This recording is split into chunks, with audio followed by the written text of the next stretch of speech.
I don't want to say that Tony Perkins from Iowa is a carbon copy of Jermaine Cousinard, but let's just say the similarities are startling. It reminds me of me and my brother, who once briefly made an appearance on this show when Jermaine Cousinard was the subject of conversation when he put up, a 40 piece in Oregon's win against South Carolina in round one of the NCAA tournament. We're not the same person, my brother and I. We don't look identical. But when you put us side by side, we don't have zero things in common. We probably have more things in common than we don't have in common. So, Jermaine Cousinard is listed, according to the Oregon website, at 6'4", 211 pounds. He might even be bulkier than that with the muscle mass he had. That dude's got some shoulders. That dude is built. He is strong. Tony Perkins is listed on the Iowa website, 6'4", 205 pounds. See, there's 6 pounds of difference right there. Completely different physical makeup. Okay. The year before Jermaine, this is where it gets kind of eerie. Okay. The year before Cousinard came to Oregon, he spent a couple of seasons at South Carolina, and that last year with the Gamecocks, he averaged 12 points a game, 2.5 boards, 3 assists, shot 32% from beyond the arc. Now, Perkins this year was actually more productive than that statistically. 14 points per game, 4.5 boards, and 4.5 assists, and he shot 30% from 3. So not identical, but very similar. He was also an all Big Ten second team selection this year. And there are other schools that are in the mix for Perkins. And so this is not going to be a slam dunk. Oregon's got the grasp on him or anything like that.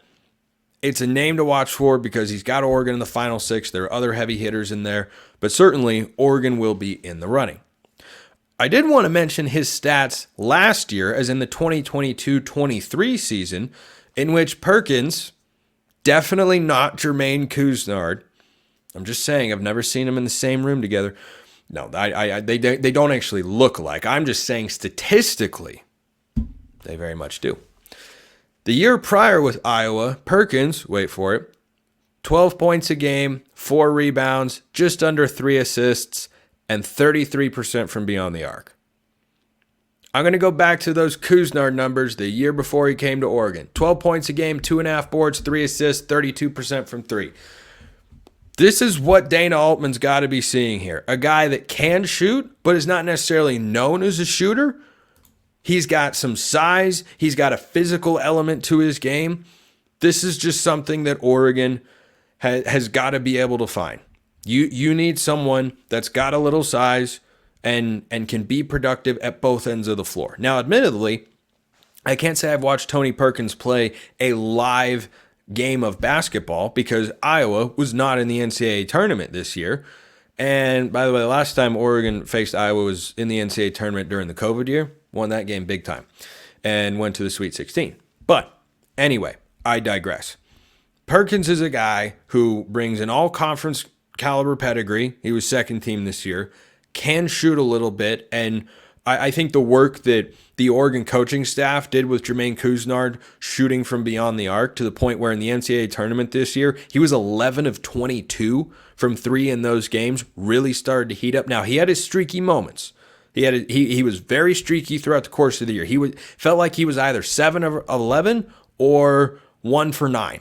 And there wasn't always a lot of in between with Cousinard hitting his threes. And I frequently came on the show and talked about how, that was an important aspect of, any particular game or matchup was Cousinard's ability to hit threes. But if you look at what Oregon's projected starting 5 would be right now, let's say Umar Ballo from Arizona, who again is perfect.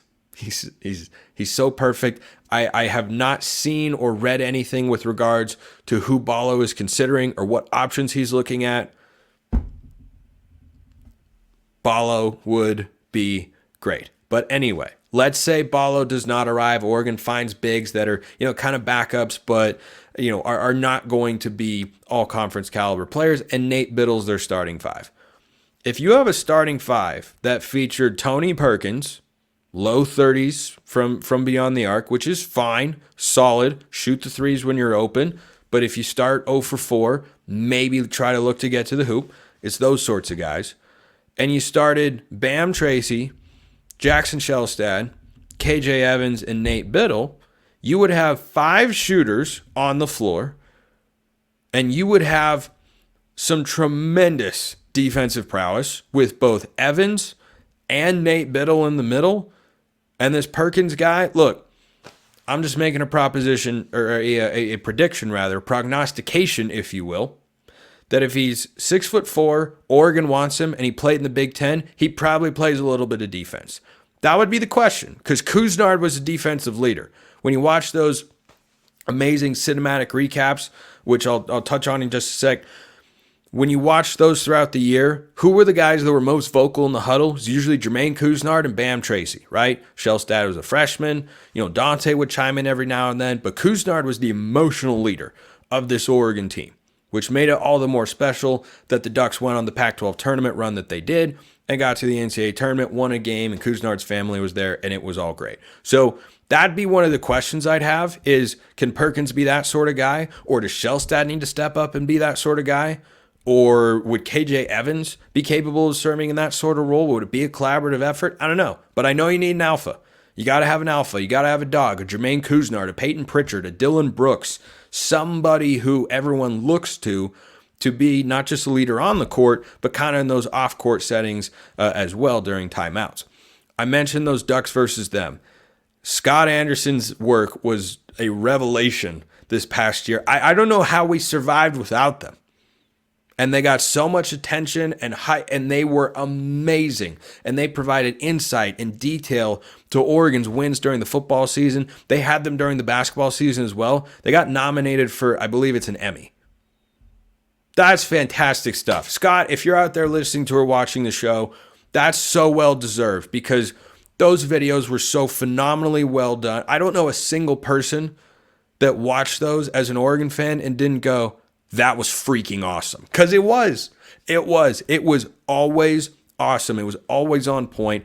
I love that they had them during basketball, and the football ones were, of course, extra special because, it's football and whatnot, and there just aren't as many of those games. But I look forward to having those back next year as well. Oregon's social team does a really, really good job, and hopefully that social team is going to be able soon to post about the guys that Dana Altman and company are bringing in. Because as a reminder, or for those who have not listened to a previous episode of the show, Oregon has just one high school commit after Victorious Miller, a shooting guard, decommitted.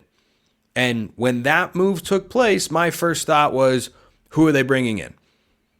Who are they bringing in that kind of scared him off and made him go, this is no longer the right place for me? Now, maybe there was another factor at play. I haven't checked up on where Miller is going to commit, but I think getting Tony Perkins would make a lot of sense for why Miller would say, no, I want to go elsewhere. Because if he feels like he can come in and start day one, if you bring in someone like Tony Perkins, Perkins is going to start right away.